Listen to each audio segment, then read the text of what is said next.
एक बार एक आश्रमवासी को कुछ केले ऐसे केले दिए गए जिनके छिलकों पर काले चकत्ते पड़े हुए थे। उसने बहुत बुरा माना। उसको लगा कि उसे खराब केले दे दिए गए।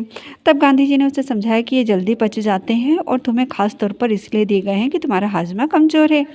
गांधी आश्रमवासियों को अक्सर स्वयं ही भोजन परोसते थे।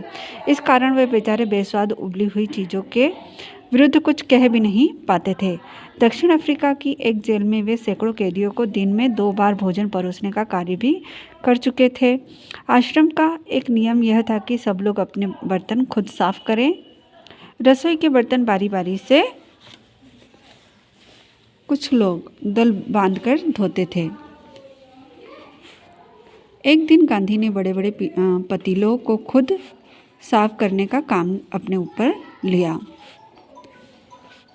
इन पतीलों की पैंदी में खूब कालिख लगी थी। क्या था वो जो तपेली थी वो क्या थी, बहुत काली हो रही थी। बहुत जल जल के उसमें क्या था, बहुत गंदगी इकट्ठा हो गई थी। राख भरे हाथों में वह एक पतीले को खूब जोर जोर से रगड़ने में लगे हुए थे। क्या कर रहे थे, वो राख से वो पतीले को साफ करने में लगे हुए थे कि तभी कस्तूरबा वहाँ आ गई। तभी उनकी पत्नी आ जाती हैं जिनका नाम क्या था, कस्तूरबा गांधी। उन्होंने पतीले को पकड़ लिया और बोली, यह काम आपका नहीं है, उसे करने को और बहुत से लोग हैं। फिर वो क्या करती, उन्हें डांटने लगती कि काम आपका नहीं है, इस काम को करने के लिए बहुत सारे लोग हैं। गांधी को लगा कि उनकी बात मान लेने में ही बुद्धिमानी है। फिर गांधी जी को क्या लगता है कि उनकी बात मान लेना चाहिए, नहीं तो वो और ज़्यादा गुस्सा होंगी। और वे चुपचाप कस्तूरबा को उन बर्तनों की सफाई सौंप कर चले गए। फिर क्या करते हैं कि कस्तूरबा गांधी को वो दे देते हैं तपेली और वहाँ से फिर वो उठ जाते हैं। बर्तन एकदम चमकते ना हो तब तक गांधी जी को संतोष नहीं होता था। जब तक बर्तन एकदम साफ़ सुथरे नहीं दिखाई दे तब तक गांधी जी को संतोष नहीं होता था। एक बार जेल में उनको जो मददगार दिया गया था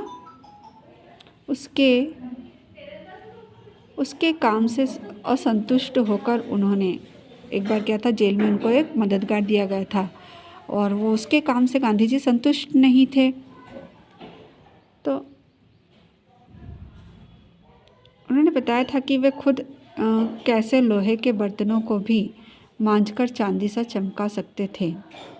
फिर गांधी जी ने उसको क्या सीख दी थी, उसे समझाया था कि मैं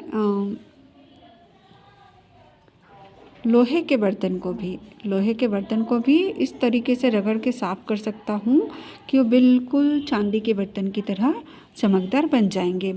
जब आश्रम का निर्माण हो रहा था उस समय वहाँ आने वाले कुछ मेहमानों को, ठीक है, जब आश्रम बन ही रहा था तो उस समय जो आने वाले मेहमान लोग थे